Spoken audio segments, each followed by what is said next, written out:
एक समय की बात है। एक गांव में सफेद साड़ी वाली चुड़ैल का आतंक था। चुड़ैल रात भर गांव में घूमती और गांव का जो भी आदमी उसे दिखाई देता उसे वो घायल कर देती। अरे कोई तो बचाओ, मर गया रे। एक रात हरिया अपने खेत से अपने घर लौट रहा था कि तभी अचानक उसके सामने चुड़ैल आ जाती है। अरे बाप रे, ये चुड़ैल कहाँ से आ गई? आज तो मैं गया काम से।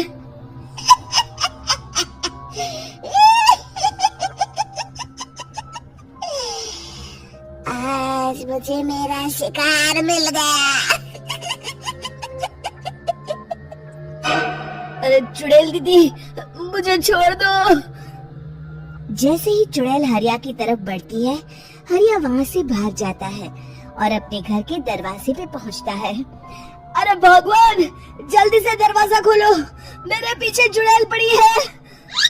हरिया की पत्नी जल्दी से दरवाजा खोल देती है। अरे आप इतना हाफ क्यों रहे हैं? अरे मेरे पीछे चुड़ैल पड़ी है, आज तो मैं बाल बच गया। जल्दी से सभी दरवाजे और सभी खिड़कियों को बंद करके बत्ती बुझा दो। तभी चुड़ैल हरिया के घर के पास पहुंच जाती है। अरे वो आदमी कहाँ गायब हो गया?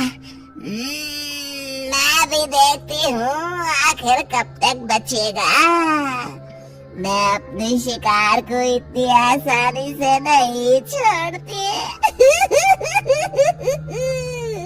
इतना कहकर चुड़ैल वहाँ से चली जाती है। वहीं दूसरी तरफ हरिया और उसकी पत्नी दोनों अपने घर की खिड़की से ये सब देख रहे होते हैं। अरे बाप रे, ये तो बड़ी डरावनी चुड़ैल थी। अगले दिन ये बात आग की तरह पूरे गांव में फैल जाती है और धीरे धीरे लोग चुड़ैल के डर के मारे शाम होते ही अपने घरों से बाहर निकलना बंद कर देते हैं। कुछ दिनों के बाद भाई, मैंने तो इस चुड़ैल के डर के मारे रात को अपने खेतों को पानी देना बंद कर दिया है। कहीं मेरी फसल सूख गई तो मैं तो कहीं का नहीं रहूंगा। साहूकार का कर्जा कैसे चुकाऊंगा? अरे भाई, पूरे गांव वालों का यही हाल है। पता नहीं ये चुड़ैल हमारे गांव में कहां से आ गई। फिर एक दिन गांव के पास वाली नदी के किनारे एक बहुत बड़े तांत्रिक के आने की बात कुछ गांव वालों को पता चलती है। वो लोग जाके ये बात गांव के मुखिया को बताते हैं। मुखिया जी, नदी के किनारे एक बहुत ही पहुंचे हुए तांत्रिक बाबा आए हैं। हमें उनसे मदद मांगनी चाहिए। मैंने सुना है वो बड़े बड़े भूतों और चुड़ैलों को अपने वश में कर लेते हैं।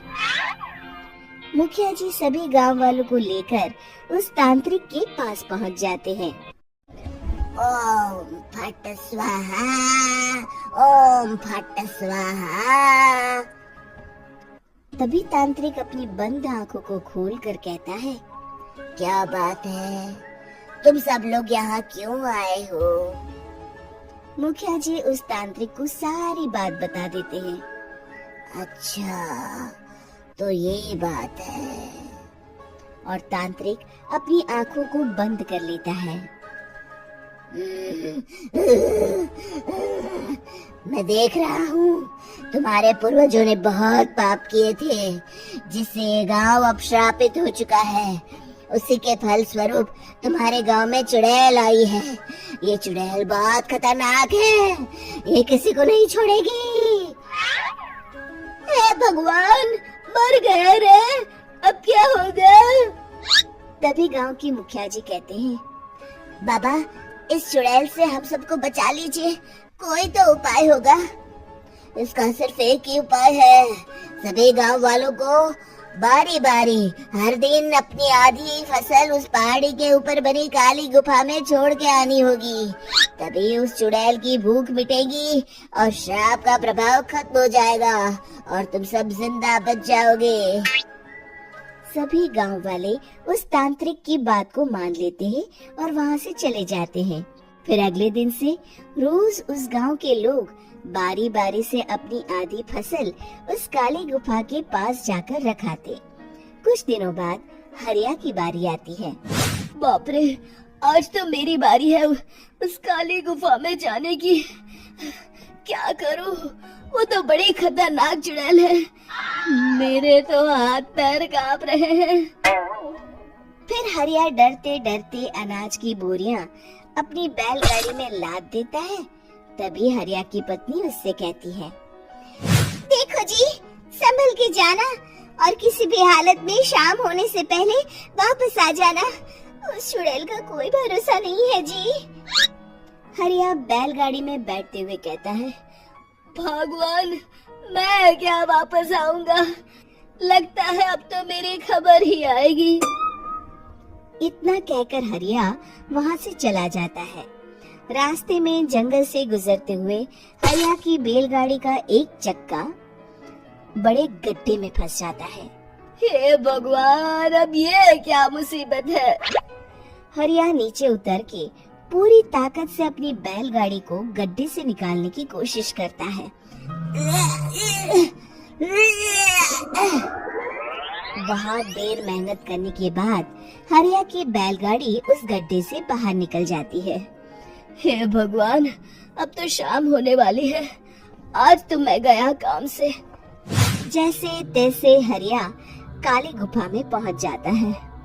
अरे मर गया रे, यहाँ तो चारों तरफ डरावना माहौल है।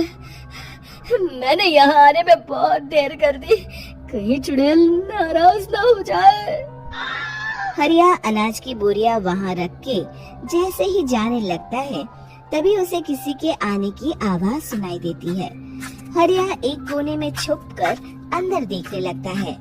चुड़ैल वहाँ आती है और फिर अपने चेहरे से नकली चुड़ैल का मुखौटा निकाल देती है। हरिया ये देख के हक्का बक्का रह जाता है। तभी चुड़ैल कहती है, भैया यहाँ आना, आज तो बहुत अनाज आया है। इसे मिलाकर अब हमारे पास ढेर सारा अनाज जमा हो गया है। कल ही हम इसे शहर में बेच आएंगे और माला माल हो जाएंगे। तभी अंदर से नदी के किनारे वाला तांत्रिक बाहर आता है। अरे, ये तो तांत्रिक बाबा है। हाँ, अब तो हम दोनों की जिंदगी मजे में कटेगी। गांव वालों को बेवकूफ बनाना इतना भी मुश्किल नहीं था। लोग तो तुम्हें सच में असली चुड़ैल समझते हैं। हाँ, तुमने सही कहा। अब ये गांव वाले चुड़ैल के डर से जिंदगी भर इस काली गुफा में अनाज पहुंचाते रहेंगे। अच्छा, तो ये बात है। ये दोनों पूरे गांव वालों को बेवकूफ बना रहे हैं। अभी जाकर सबको बताता हूँ। हरिया उन दोनों की पूरी बातें सुन लेता है और जल्दी से वापस गांव में आता है। गांव वालों को पूरी बात बता देता है। इससे पहले वो दोनों हमारा अनाज लेकर शहर जाए, हमें उन दोनों को पकड़ना होगा।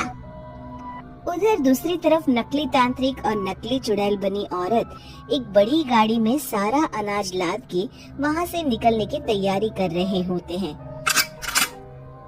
जल्दी करो, इससे पहले हमें कोई देख ले। हमें यहाँ से निकलना होगा। और तभी वो दोनों देखते हैं कि सामने से सभी गांव वाले अपने अपने हाथों में मशाल लेके आ रहे हैं।